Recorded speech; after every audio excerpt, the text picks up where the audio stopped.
هغه څوک چې هغه د شکرې یعنی د شوګر مریضي لري آیا دغه کس روژه نیولی سي او که نسي نیولی دې کس ته روژه معاف ده او که نه ده معاف.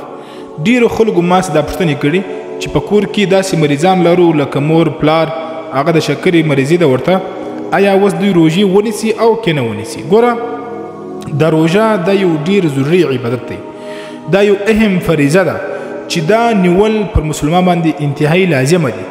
خو کله چې د شکر مریضي د شوګر مریضي دا چې ډیره زیاته سي او ډاکټر دا ورته وایي که د چیرې روژه ونیوله صحت دې زیات نقصان رسي په دې وخت کې د دغه کس روژه ونه نیسي، البته د روژې په بدله کې د فدیه ورلره ورکړي. صحیح سلو.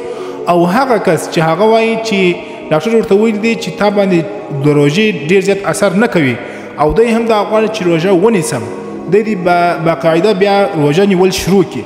که چیرې د روژې دته فایده رسوله نقصان نه رسوي خو صحیح ده. که چیرې د روژې په مابینځ کې د روژې دته نقصان رسوي دته د خوراک او د څښاک ضرورت و نو دی دې په هغه وخت کې روژه دی ماته کړي دغه روژه دې بیا بیرته قضایي راوګرځوي که قضایي نسي راګرځولی بیا دې فدیه ادا کړي.